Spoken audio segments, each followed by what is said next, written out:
Hello everybody, I'm Alexy Khrabrov, the organizer of SF Text, and here we are on location at Meltwater, which is a very interesting company. So today we'll have two talks, one with Babak from Meltwater and one with Gregor from Basis Technology. So Gregor is VP of Product Management at Basis Technology. They work with Meltwater, and we'll just do a few informal questions about Gregor, his interest in NLP and Basis Technology. Welcome to SF Text. Thank you, Alexy. So you mentioned before when we talked about your academic history at the University of Edinburgh. Maybe you can kind of outline a little bit to us how you got interested in NLP, what you do before, and how you came to Basis, and what makes it interesting for you. Mm-hmm. So as an undergraduate, I did philosophy, and I spent a lot of time doing philosophy of language, and I did that at the master's level. And I started a PhD in philosophy of language, and I thought, this is not quite right. So many years afterwards, having had an interest all the way through childhood in computer science and so on, I decided to go back and get a master's in NLP from Edinburgh. Right? And essentially the connection was there, a very sort of high-end theoretical understanding of theories of meaning and things like this. I wanted to turn that into a very practical set of things that I could do, understanding language in the real world, let's say, building systems that could understand language.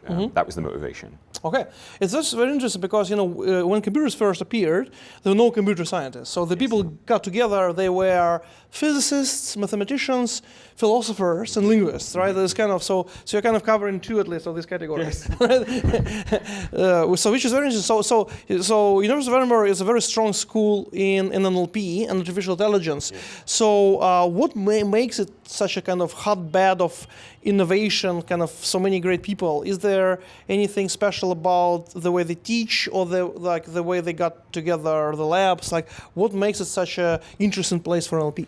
Oh, so the fact that they have in the School of Informatics, which they made from the kind of agglomeration of many different departments like linguistics and so on, and the co-location of all those people in a single building, at least in the time I was there, it's the sort of stoking the fire of if not innovation, at the very least collaboration, right? Which I think is the lifeblood of things like machine learning and so on. You need problems, you need problems that are important, and you need techniques, and you need innovations on both sides, right? Bring me new problems, bring me new techniques, right? And I think that was kind of ideal fusion. As I maybe mentioned to you before, it took a few years, I think, for it to kindle properly, but I think that it's proving itself. So I think people are attracted to Edinburgh in particular because it's such a beautiful city. That's number one. Yes, yes. And the quality of the faculty they've been able to attract for whatever reason, I think one of them being that it's such a beautiful place to live, is outstanding. And so I'm very happy to have spent time there. Right. Cool. Yeah, I have a long-standing plan to do a meetup or a text conference in Edinburgh. So now it's only increasing. So basically, then you moved between academia and industry a few times, right? Yes. And you ended up in industry, and I kind of followed a similar path. And kind of, I'm wondering how kind of did you kind of end up in the industry, and what do you want to accomplish being in a kind of industrial company serving customers? Right. So I think that academic life offers you a great many satisfactions. One of them is that you can spend a very long time pursuing a particular problem, and you're not really constrained in, I guess, how much time you spend on it, or really, other than funding, let's say. But you can really devote most of your time to that. I think in industrial life, in a commercial setting, you do have lots of other things, especially at an executive level. So, for example, the amount of actual product development that I might get to do, right, in a year is quite small compared to the amount of application to a particular paper I might be writing in academia. So I think, however, one of the difficulties is that very useful things in academic life would be considered cute. I remember, you would laugh, what was it, Joanna Moore, one of my tutors, said to me, I came to her with an idea of doing something about PDFs, and I know that you work in that area, and I said, it'd be amazing if you could do the following things, and she kind of looked at me and said, that's cute. You're not going to get any papers out of that. And so there's a strong tension between doing things that are cutting edge, and doing things that are worthy of papers. And the two things are not always the same. And I think in industry, at least there's the reward monetary, let's say, but also the satisfaction of having millions of people perhaps use your outcomes, your products, right? That's not really something that you necessarily get from academia. Yes. Very few people will ever read your thesis. Yes. Yes. That's right. Yeah, I'm kind of, I'm receiving the ResearchGate, counts of my papers, and that, yeah, there are dozens, not hundreds. Yes. And we reach 100 or something, like they give you a big award or something like this. Yes. You're an influencer now. I know. But actually, I'm very interested in this, and I think NLP is a very hard area because you remember, right? The whole AI promise was about language, and they thought computers are going to understand language, and then there was this AI winter because we realized this is really far off, and now we're kind of back, right, on the cusp of personal assistance, but it's still, as practitioners we know, right? This is still far away from intelligence, and so what is really interesting to me in this meetup. So the meetup is kind of startup people doing something with products, right? So we end up on data products. It's not data science. Yes. Data science is powering, but the product should be bought, and so to me it's much harder problem than actually kind of advancing the frontier of science, because you need to make something which works in real life. So in a way, like you gain some knowledge of the real world. And I know the basis is an established company, and it has government customers. It runs its own DC conference, and kind of. So I'm really curious. What's your take? What really works? So some stuff we know in theory we learn in school. There are different kind of grammars, right? And you can read a lot of Chomsky, right? Yes. The question is you cannot implement it. So at basis you guys are implementing something which you want to sell, and you want to convince people that it works. So from kind of your standpoint, what really works? What kind of NLP can be really commercialized? What kind of stuff people really pay for because it really works for them? It kind of improves their own life. It improves their own business. What do you see really working? So, of course, the foundational things that we've built, which essentially make use of linguistic concepts, which allow people to manipulate the text that they have, at least to try to do useful things. These things are in some ways relatively straightforward, well understood, and the things that make them work are, mechanisms like finite state transducers and so on. And these are very robust technologies, and things like classifiers, sequence prediction, these kinds of things. These have been incredibly powerful, right, as building blocks. Labeling of all sorts, right, has been very useful. The vectorization of words, of phrases, of larger texts, etc., is also proving very powerful. However, the kind of the larger promise of that, I think, is yet to be proven. The difficult part about it is, although it provides a kind of rich set of information in a very dense form, it has a difficulty in that the developer, right, often doesn't know how to use it in the same way that they might say, I'm looking for nouns, show me a noun. Right. So show me vectors with the following properties or whatever. And very few developers actually have either machine learning knowledge or optimization knowledge. And so when it comes to building systems, some of these more esoteric representations, which are actually more powerful, and the systems which produce them are less useful to developers. And what we see most people building systems with these very robust components, say take LinkedIn or someone else, entity extraction, it's a very well understood problem, for example, and that's still something people buy because it actually does something useful. We were just talking about this earlier. When you think about something like pronoun resolution, you want to take a mention of Barack Obama, and then when someone says later he, want to relate that back to Barack Obama. Yes. And most of the time you just do it by proximity, right? Yes. What was the most recently mentioned thing, and you maybe have some skip, idea in there, it skipped one or something, or it has to match in terms of gender, and that's about all you can do if you want to do it very speedily, or you can parse the entire thing, traverse the dependencies, et cetera, and of course that's much less robust, right? Yes. But when you say to people, why do you care about pronouns? They'll say, well, because I care about something else, and they'll talk about some task level thing they have. And just to take it back to the vectorization stuff, a deep learning person, would say, or a representation learning person would say, what's a pronoun? Who knows what that is, right? We've just got these patterns in the data, and if you see these regularities and it helps you do this job, you can do it. That's very difficult for some folks to grasp, and I think it takes time to bring into your practice, right? However, I do see that happening. Interesting. So can you do pronoun resolution in industry? Well, you can do it to a commercially useful degree, right? Which is to say that, and what's marvelous about all these things is that most people write, even when they're writing in these very odd genres like tweets, they write in a way which is designed to be understood by other people. The very sort of Gricean maximum, right? Which is to try to be understood, right? Yes. And so they do things like order mentions. They mention someone and then they use a pronoun and so on and so forth. So and they tend to mention a pronoun and they match the genders and all sorts of things, right? So they do these things in a regular way. So an awful lot of that stuff can be recovered by these simple techniques because in some ways you must think that's what must be going on anyway, right?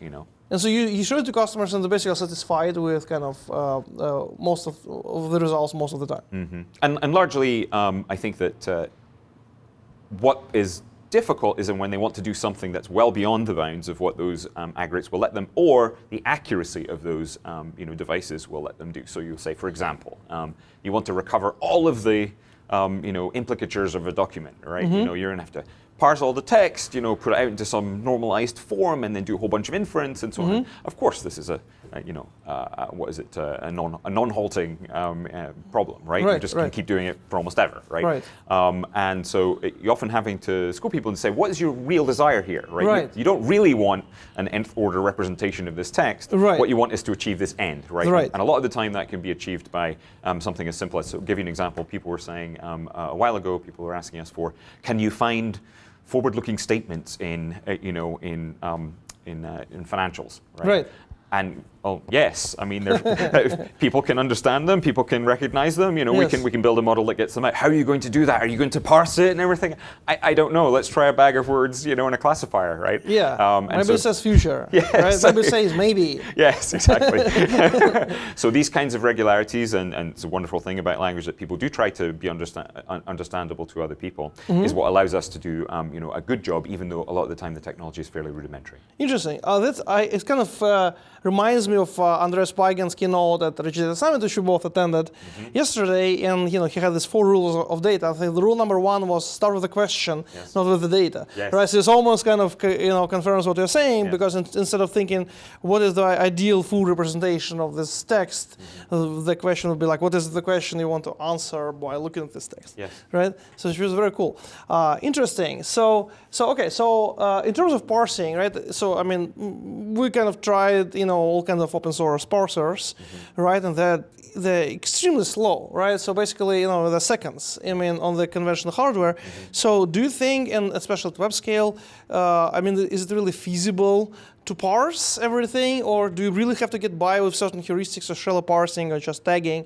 Do you know that like other tasks, web scale kind of data sets where people really have to parse everything? Yeah, I think that parsing is coming along in great strides in terms of its efficiency, its computational efficiency. I think in the same way that we recognize that FSTs could recover a great deal of the interesting structure, even though they're, of a lower order than what we consider language to be, in the Chomsky hierarchy, let's say. But fully parsing things, has come along greatly in terms of its algorithmic efficiency and also the hardware that you can implement it on. So you might look at something like Puck, I think, which is a way of compiling, what is it now? It's not Stanford grammars, it's some other grammars onto GPUs, right?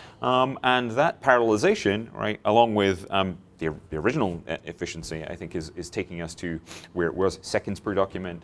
It's now 100 milliseconds per document, right? Now the quality of the parse may be slightly lower, but as we said, if you only consider it to be an information source, not the one true representation of the document, and you will see Socher and a bunch of other people using these parsers as pieces of information or features that they use or to learn a representation which contains parts of the parse, let's say, to do things like sentiment analysis. And this is and it's proving to work quite well. So what that's showing is that only certain parts of the parse are important, right? Some of the time. And so, but if you can get it very quickly, you can put it in these other methods and make use of the parts that are actually accurate. Interesting. So just generate a whole bunch of features, right? And kind of let deep learning figure out which is the useful ones are useful, in any contingent sense. No, this is really cool. So in your customer interactions, what kind of things do you see more, like what do you need to explain to people most of the time? What are kind of most interesting things which are kind of you see recurring in customer interactions? Oh, interesting. So Often explaining the limitations, right? Saying what is roughly possible, right? I think people read an awful lot of Wired and MIT Review and get sort of wonderful ideas. Also, people often ask me, what does Watson do? Right. And I say, Watson not a person, so I can't tell you. So limitative, outcomes, right? Like say, what's possible. The other thing is just also what can be done, right? Give me use cases. Customers very often feel like they should use, this technology, or that it can do something for them. And often the question is, what do you think it can do for me? Right. Is the question that's most often asked. They often have a specific problem that they talk to you about, but like I say, that's sometimes motivated by an overblown understanding or an overblown expectation, right, of what you can achieve. Then when you actually get right down to it, they're kind of excited about the things that you can do. Take meltwater, for example. We were talking about entity linking. It's not a cutting edge task. What is it? It's fairly well understood. It's state of the art is not great, but it's still pretty useful. And super important. This is like the mainstay of the business. Yeah. Right. So it's a good match. Yeah. So taking entity mentions out, linking them to some knowledge source, and then using the structure of the knowledge source and the information that's already contained in there to do something more, right? With the information that you have in there already, right? Yeah. Interesting. These are things that customers often ask us about. But the last thing is that, how do we integrate it, right? Right. How does it work at runtime? Right. Performance, right? Right. How much can I get through it? That's right. And often, a corollary to that question is often, does it work on tweets? Right. Right. And so people often pick the hardest text type to operate with first, and then we look at their text mix, and typically this is only a small part of it, right? Right. Not with, obviously, with meltwater, it's a large part. But, Right. Interesting. So it's this interesting. So in a way, when you explain technology, how often does it change the original problem? Like so it looks like the final setup is a kind of collaboration, right, between customers' needs and the capabilities as you explain them. So how often do you see? Would you you usually stay and kind of satisfy the original requirements, or most of the time they actually change as a result of this interaction? It's interesting. Yes, they do often change, and they usually change in a way which makes it easier for the customer to implement, right? What is it? Easier for us to sell them something. Right. Obviously, that's natural, as we're just adapting to one another, we're in training, right? But also, I think ultimately, it generates new ideas, right? So we solve that original problem, and then they start to see the other things they can do, right? With the output that they generated there. And one of the fascinating things is just how much business value you can generate from very, very simple technology. I'm sure you're aware of features in your own products, right, where you think, God damn, is this the thing people are using? Right, and they'll say, because actually, as it turns out, and this is one of the things that you often, as a company that does specializes in NLP, not every problem is a language problem, not every problem needs to be solved, and not every problem needs to be solved with language technology, right? And so many customers are coming to us, expecting to need, entity extraction and various other things, all the way up to relationship extraction, and it turns out they don't. They can actually do it using structured sources or a little bit of computation. Right? Interesting. So you deal with a lot of different people, right? You have like LinkedIn and Pinterest, right? You have some really cool customers. So how do you integrate the feedback? Like what parts of your products and business changes as a result of getting more customers, being exposed to more problems, more corpora, more texts? No, great question. So we have a large number of, I guess, low-level requests, right? So I would say, we build what are essentially shallow parsers, and they make mistakes, and so we get lots of questions about, can I have, Dutch pronouns come out a different way? This lemma is wrong, et cetera, et cetera. And those things, just come in a constant stream, and they get divvied up, among releases. There's a standard ordering track, which is to say, how important is it for the most important customers? How many customers are interested in this, and so on. Do I think this is actually just a genuinely useful fix? Like, for example, the FST was overproducing. It was producing lemmas like analyze was coming out as analysize. This was a long-standing bug which you'd seen in Jira 3 times, and I'm thinking, no, we should just fix this, right? It's 2 rules somewhere in an FST, right? So those are the kinds of things that come in a constant stream. And then I have what you might call major enhancement requests, right? Which are sometimes hard to differentiate from true product requests, right? Build me a new product. A lot of the time it's problem-oriented. I'm trying to do X with this product, and it's not working, right? You should fix it. So, for example, a customer might say, I need a Greeklish. Greeklish is a Romanized way of writing Greek, right? Okay. Much in the same way Arabizi is a Romanized way of writing Arabic, Okay. right? And they'll say, I need a Greeklish entity extractor. And you'll say, the market for a Greeklish entity extractor is maybe tiny. Are you saying that the Greek entity extractor doesn't do a good job for you? And so what they really need is just transliteration, right? Right. Which would at least get them a start. It's not translation, Right. but it's probably good enough. Get right? Greeklish back to Greek. Yes, and then do it, and it will do a decent job. So sometimes we get these requests for new products, which are really enhancement requests for other things, like I want you to do Greek to Greeklish to Greek transliteration, right. in a decent way. But the most exciting ones, I think, are the problems where we simply can't solve with anything in the stack, which force the R&D team and the rest of the product teams to rethink say some of the output that they're generating, or the techniques that they're going to learn themselves. So one of the exciting aspects of the work I do is directing the R&D team towards some of these more esoteric techniques now. So in the future, when some of these problems that we can't touch now, when these things become robust, we'll actually be able to roll those forward. So cool. Well, that sounds great. So I'll guess a couple last questions. One will be, so you mentioned Watson, right? And Watson is kind of it's interesting, right? So it's now our industry has a face, yes. right? And so everybody knows about it. IBM is doing huge work in marketing, yes. Kind of. So when they ask you, what does Watson do? So do you think, first of all, is it helpful to the whole industry, and how everybody else should kind of, compete with Watson, or what's our collective take on Watson as non-Watson? Yeah, so personification, I think, is a very powerful technique in marketing, right? So making the person feel like, this body of technology, which is what it is really, right? And people, obviously, yes. is doing something for them and has a certain character, right? And I think the character that they've developed with Watson is amazing. It's very, it pervades, in the same way, say, Siri, right? People instantly understand what Siri can do for them and its intent, right? Yes. Watson is supposed to help you, right? Yes. That's why they called it Watson, not Holmes, right? Yes. Watson helps Holmes, right? That's right. So Holmes is just a supercilious asshole all the time, right? Right. So the power of that personification, I think, to engender in people a desire, right, to ask, could Watson help me with this? Yes. Can Watson help me with that? Right. Yes. So very useful, and I think it's done the industry a great service, right? I had a nice chat with the product manager of some of the Watson cloud stuff. And they face many of the same problems we do. People ask for functions they don't have, they need improvements, et cetera, et cetera. So in some ways, it's very similar, and I wish that we had thought of it first. Right. Right. Well, you can come, Watson's British, right? So you can come up with a American version yes. of Watson, yes. who's very helpful on the East Coast or on the West Coast. Exactly. I do think that's the way to get people to understand the power of these technologies. And I know that other people work hard. I mean, Cortana, it's such an odd name. Right. It doesn't speak to one in the same way that the Siri does. Let's right. say. Right. That's right. It's something from Mars yes. or something. Hey, I don't think Cortana can help me. I think he's a drink or something. Right, That's right.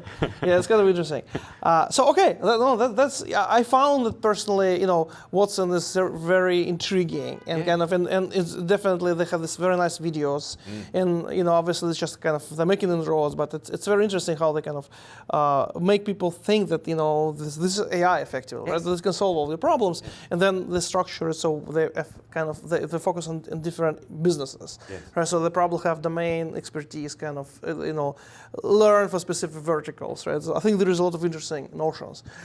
So I think I'll wrap up with kind of question about the future. Yes. So you guys are working with lots of cool customers. You see a lot of problems. These customers in turn are advancing frontiers of industry, right? Like Pinterest and LinkedIn. Obviously, they are web scale. They have huge amounts of data, all kind of stuff. So what do you think, and for you guys, what's the most interesting, right? Like when you're planning for the future, where do you think we're going to be? What are you preparing for? What do you want to kind of focus your R&D on, to be there when it happens? So I think the dialogue or communication with people in networks, right, still untapped, right? So the patterns in the way that people talk with one another, who they talk to, who they contribute, whose projects they contribute to, and so on and so forth. So I think is it Marie Wallace at IBM talks about systems of engagement, and and one of the most exciting ideas, in that whole set was having technology that watches what people do, that watches who uses their stuff, what they write, etc. In a passive and non-invasive way. I'm talking about their business, materials and so on, and then provide some feedback. I think one of the most powerful things that that machines can do for people is to give them a notion of how to improve. Right. So tell people, how are you, how are you deficient, or what are you doing well, right? Are you, and there's a wonderful dashboard that they had, which indicated, you're really great at, people really love your work, what is it, but you don't talk to many people, for example. Right. And to give you some sense of what it is to be a good actor, right? And to bring a metric to that. And I think that whether it's watching how people move around, like Humanize and a bunch of other companies that do that work to track people in the workplace, or to see what you do to help you, it's more like the conversation that Monica Rogati started yesterday at Rich Data Summit about helping people help themselves, yes. Right? And this is something which there's an infinite market for, as you know. Self-improvement is something which people have been willing to pay for since the time the Bible was written. Especially in the United States. Yes, exactly. Yes. So, and it's also speaks to it because there are groups of people who aren't just wealthy people trying to get more wealthy, but people who genuinely do need to improve in one way or another, right? Whether it's losing weight or it's having a better relationship with your children or whatever it is. These are all important things, and I think there are roles here for technology to play. And so the underlying technologies which allow other people to understand themselves, to understand themselves and other people better, is where we intend to place ourselves. Ultimately, that means understanding the information that's in text better. But I think that's the far-sighted goal. Right? This is super exciting. I mean, this is very interesting. I think this is where technology can shine. Yeah. This is the best application. So I hope you guys build it sooner and we come back and talk about it. Right. So you're always welcome to come back and talk at SF Text. Thank you. Thank you very much. You're Thank awesome. You. Appreciate it.